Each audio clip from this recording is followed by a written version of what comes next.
जरा बात करते हैं कोविड की ही, क्योंकि कोविड के हवाले से खबर यह है कि रफ्तार आहिस्ता आहिस्ता थम रही है। लेकिन इस थमती रफ्तार के बीच बड़ा सवाल यह है कि हमने सीखा क्या और उस सीख के बीच हमने अस्पतालों को कितना बेहतर बनाया है। खबर इस वक्त की बड़ी यह आ रही है कि जम्मू म्युनिसिपल जीएमसी जम्मू हो या जीएमसी श्रीनगर हो, इंफ्रास्ट्रक्चर वाइज हम बहुत पीछे आज के दिन में भी है, नंबर 1। और नंबर 2, जो ह्यूमन रिसोर्स है हमारा, वो ह्यूमन रिसोर्स अगर पूल भी किया जाए तब भी हम उस क्राइटेरिया को पूरा नहीं कर पाएंगे जो स्टेट गवर्नमेंट ने खुद बना के रखा है। तो इन सूरत हाल के बीच हमने बुनियादी सतह पर पॉलिसीज में तरमीम लाने की जरूरत। सीधे चलते हैं जी, विनोद जी हमारे साथ, हमारे सीनियर न्यूज एडिटर ज्वाइन कर चुके हैं। विनोद जी बहुत शुक्रिया जी ज्वाइन करने के लिए। आहिस्ता आहिस्ता करके ही सही, लेकिन अब अच्छी खबरें आना जम्मू से भी शुरू हो गई है। पॉजिटिव रेट कम हो रहा है, नेगेटिव टेस्टिंग सामने आ रही है, और जो लोग घरों के अंदर क्वारंटीन थे वो भी अब ठीक हो रहे हैं। लेकिन सवाल 2 बड़े इंपॉर्टेंट है, हमारे अस्पतालों का फंक्शनिंग, जीएमसी का जिस तरीके से चलाए जा रहे हैं उनकी काम कारकर्दगी, और जिन लोगों को घरों के अंदर क्वारंटीन रखा गया था और सरकार ने यह फैसला लिया था कि घर बैठे आपका इलाज होगा, आपको किट मिलेगा, आपकी मॉनिटरिंग होगी।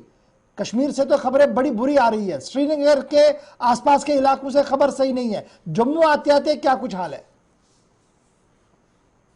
देखिए गौर, आपको ये चीज हमें बेसिक हमें ये समझनी होगी कि आज के दौर में कोई भी डॉक्टर एक ऐसा पेशा है, कोई भी डॉक्टर चाहता है कि उसके हाथों के सामने उसका पेशेंट कोलैप्स कर जाए। हम बैठ के किसी तरह के भी स्टेटमेंट दे सकते हैं कि सच्चाई है कि कोई भी डॉक्टर नहीं चाहे, क्योंकि डॉक्टर को हम भी भगवान का रूप मानते हैं। और दूसरी बड़ी बात यह है कि इसमें कोई दो राय, पिछले 40 दिनों में पहली मरतबा कल 7 टोटल कैजुअलिटी जम्मू पहुंची। तो इससे आप अंदाजा लगा सकते हैं पॉजिटिव रेट भी कम था और वैक्सीनेशन की भी लगातार बढ़ोतरी हो रही और टेस्टिंग भी लगातार करें। दूसरी बात आपने ये कही कि जो लोग होम क्वारंटीन हो रहे, इस तरह की शिकायतें हमें भी मिली। एक दिन divisional commissioner doctor Raghav London खुद सांबा हॉस्पिटल में पहुंच गए थे और वहां पे उन्होंने देखा, रजिस्टर में देखा कि किस किस का नाम पॉजिटिव लिस्ट में है, और उनका नंबर लेके उनको फोन किया और पूछा क्या आपको ऑक्सीमीटर मिला है। वाकई में वहां ऑक्सीमीटर नहीं पहुंचा था। क्या उन्होंने कहा कि आपको किट मिली है तो नहीं पहुंचा। इस तरह की गलतियां खामियां होती रही, लेकिन पैंडेमिक के समय में हमें सबको मिलकर के सरकार की भी गलतियों को उजागर करना चाहिए और सरकार को समर्थन भी करना चाहिए। ऐसी शिकायतें, आप जैसे कश्मीर की बात कर रहे हैं, श्रीनगर की बात करें, ऐसी शिकायतें यहाँ पर भी है। सबको टाइम पर कितना ही मिला और ना ही ऑक्सीमीटर। जी गौरव, लेकिन बड़ा सवाल यही है ना विनोद जी कि सरकार के ऊपर लेफ्टिनेंट गवर्नर साहब एक प्रूफ, एक प्लानिंग लेकर आगे आते हैं, वो आवाम के सामने बताते कि भैया आप घबराइए नहीं, हमारा सिस्टम बड़ा सॉलिड है। लेकिन अफसरशाही ने इस तरीके की दिमाग की चौकड़ी मचा दी है कि अब समझ नहीं आ रहा है किससे सवाल पूछे, जवाब कौन दे। श्रीनगर में कहा जा रहा कि जंग है जी, जंग में सब कुछ जायज है, यानी टेंडर फ्लोट करे न करे हम तो करेंगे जैसा भी करना है, क्योंकि ऊपर पूछने वाला शायद कोई नहीं है। अब ये 3 ऐसे समय होते हैं जिसमें ब्यूरोक्रेसी हावी रहती है, हमें मान के चलना है। जब एमसीसी लागू होता है मॉडल कोड इलेक्शन के दौरान, ठीक है। दूसरा, जब नेचुरल कैलेमिटी आती है तब भी ब्यूरोक्रेसी हावी रहती है। और तीसरा, जब पेंडेमिक्स होता है, महामारी होती है, तो ब्यूरोक्रेसी की चलती है। हम उस चीज को देखें कि जब उपराज्यपाल मनोज कुमार सिन्हा ने यह आदेश दिया था कि हर पंचायत में सेंटर बनने चाहिए 500, उस वक्त स्थिति क्या थी? फिगर रोज की 100 को टच कर रही थी। मैं जम्मू की बात करता हूँ, जम्मू में 60 और 80 के बीच में डेथ हो रही, पॉजिटिव रेट लगातार बढ़ रहा है। उस वक्त यही डिसीजन सबको लगता था कि बड़ा अच्छा डिसीजन। जल्दी इंप्लीमेंट करने के चक्कर में क्या हुआ, कई जगहों से ये शिकायतें हैं कि बेड पंचायत घरों में ही रखे गए, पंचायत ने ही अरेंज किए, जो 1-1 लाख रुपया देना था वो पहुंचा नहीं। ये शिकायतें जरूर हैं और इस तरह की शिकायतें उजागर भी करनी चाहिए। लेकिन कुल मिलाकर यह है कि उस वक्त ये डिसीजन बिल्कुल एप्रोप्रिएट था, क्योंकि हालात बड़े ड्रास्टिक होते जा रहे थे। डर लग रहा था कहीं बिस्तरों की कमी ना हो जाए। हमने देखा है 1-1 बेड के लिए जद्दोजहद करते हुए मेडिकल कॉलेज, तो ऐसे हालात उस वक्त बने हुए थे। लेकिन अब ऐसे हालात नहीं है कि वो हर पंचायत में 5-5 बेड्स हों, लेकिन उस वक्त थे। जी गौर एक सिस्टम था। तो मैं सुहेल काज़मी साहब आपको भी जरा डिबेट में ले आ रहा हूं। बहुत शुक्रिया जी हमारे साथ ज्वाइन करने के लिए। काज़मी साहब, ओवरऑल आप बताइएगा कि जो बात कही जा रही है कि देखिए अकाउंटेबिलिटी है जी, टास्क दिया जा रहा है एडमिनिस्ट्रेशन को, लेकिन जब हम ग्राउंड पर देखते हैं, एनालिसिस करते हैं, तो पता लगता है कि अफसर ने जो करना है वो तो होता, वो किसी भी कीमत पर होगा, चाहे ऊपर से जो भी आदेश आए। बिल्कुल ठीक कहते हैं आप। देखिए, कोविड को छोड़ी, कोविड के पहले भी अगर आप सिचुएशन देखिए हेल्थ सेक्टर को लेकर जम्मू कश्मीर में, तो वो बदतरीन किस्म की सेक्टर है।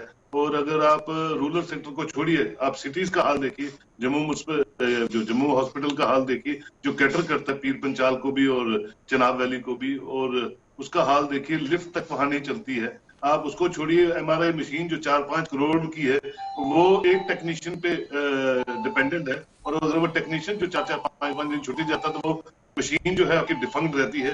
ये तो आपका सबसे बड़ा हॉस्पिटल जम्मू का हॉस्पिटल है, उसकी हाल है। उसको भी छोड़िए, आधी से ज्यादा पोस्टें वेकेंट हैं, आधे से ज्यादा डॉक्टर नहीं आते हैं। कोई आज तक मैंने देखा नहीं कि कोई इस तरह की रूटीन चेकिंग होती हो जिसमें आप देखें कि फलाना सीएमओ या सुप्रीडेंट जो है वो कभी सस्पेंड हुआ हो या कुछ हुआ हो। एक पूरा प्रॉपर नेक्सस है मेडिकल कॉलेज में, जो अपनी मनमर्जी से काम करता है, और कहीं कहीं ओवरस्टेड है। वो लोग जो बड़े जिनके अच्छे लिंक्स हैं वो ओवरस्टेड हैं, जो कोई डिजर्विंग है वो कभी शायद उनको पोस्टिंग्स मिली नहीं है।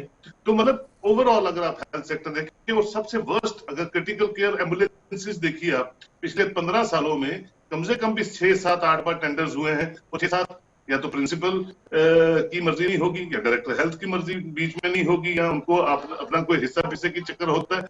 आज तक क्रिटिकल केयर एम्बुलेंसेज जो एक नेसेसिटी है हर स्टेट में, तो अगर आप देखें पुंछ से या सुरनकोट से किसी और जगह से किसी को अगर इलाज पे आना है, वो रास्ते में ही दम तोड़ देता है और वो इस हॉस्पिटल तक नहीं पहुंच पाता है। ये सब मुश्किलातें हैं, और मुझे लगता है इस कोविड ने तो आपका सारा फोकस पूरे इंडिया का, पूरी दुनिया का, मैं समझता हूँ जो फोकस है वो हेल्थ सेक्टर पे पूरा निशाना बना लिया है। और अगर अभी भी इस कोरोना महामारी में भी एडमिनिस्ट्रेशन या गवर्नमेंट ऑफ इंडिया या मिनिस्ट्री ऑफ हेल्थ, मैं समझता हूं जैसे एक स्कूल है, उसके साथ साथ एक स्कूल और एक हॉस्पिटल होना बहुत जरूरी है, क्योंकि जिस आपदा से हम गुजर रहे हैं और जो आने वाला दौर है, अभी तो आप कह रहे हैं कि डिक्रीज हो रहा है, लेकिन ये भी सुन रहे हैं कि अगस्त में इसका रीअकरेंस फेज 3 भी आ सकता है। तो कोई क्लियर पिक्चर कोविड को लेकर अभी तक सामने नहीं है। तो उसके लिए हेल्थ इंफ्रास्ट्रक्चर को ट्रांसपेरेंट बनाना, मजबूत बनाना और अकाउंटेबल बनाना बहुत इंपॉर्टेंट है। उसके अलावा कोई चारा नहीं होगा आपके पास रोजमर्रा की जिंदगी में चलने का।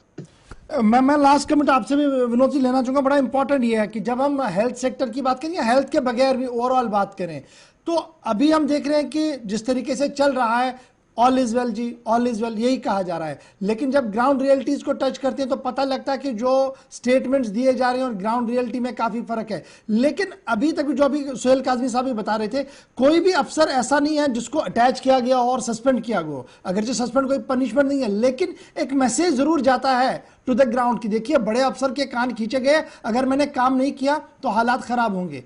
अब तो हमारे टेक्नीशियंस और दीगर लोग बड़ी बड़ी चीजें चला लेते हैं और कोई कुछ कह भी नहीं पाता है।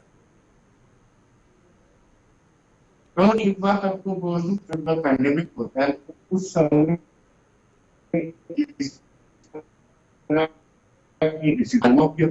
किया होता है, और जो वहां पे अटेंडेंट जब पेशेंट्स होते हैं वो भी इनपुट वक्त में देते रहते हैं। इस वक्त जब महामारी है, इस वक्त आप कुछ स्ट्रिक्ट एक्शन लेते हैं तो उससे जो काम करने वाले लोग हैं उनका भी मोरल बूस्ट होता है। इस वक्त हमने उनका मोरल भी बूस्ट करना है और साथ साथ में उनको उनसे काम करना है।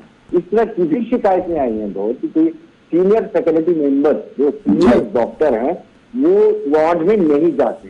तभी तो ये मजबूरी बनी कि SC health and medical education अपर दिल्ली को ये आदेश जारी करना पड़ा, उसको प्रिंसिपल को एक ऑर्डर निकालना पड़ा कि सीनियर फैकल्टी मेंबर वार्ड में जाए, क्योंकि सीनियर फैकल्टी मेंबर जब वार्ड में जाएंगे तो वहां पर जो पेशेंट होगा उसका मोरल वैसे ही बूस्ट हो जाएगा, और इसमें मोरल बूस्ट होना भी बड़ा लाजमी है। बंदा जब डिमोरलाइज हो जाता है, इसमें कोविड-19 में थोड़ी थोड़ी दिक्कतें आना शुरू हो जाती है।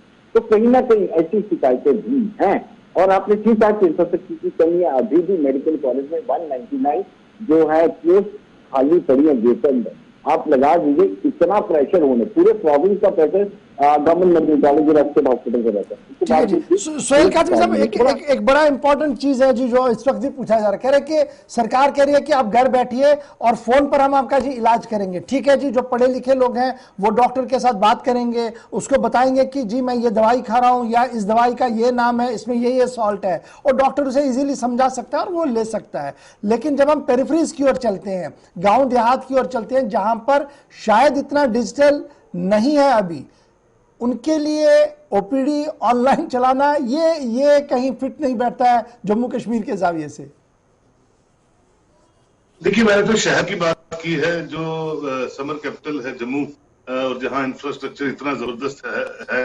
और आप देखिए वेंटिलेटर्स पड़े हुए हैं, अगर 20 वेंटिलेटर हैं तो 12 खराब है, तो 12 कब से खराब है पता चलता है जी 2 साल से खराब है, कोई कहता जी अभी नया लगाया था महीना पहले वो भी खराब है। तो ये कौन पूछेगा इनसे कि ये वेंटिलेटर्स पड़े हुए हैं और जो कैटेगरी कर रहे हैं और लगाते ही खराब हो गए।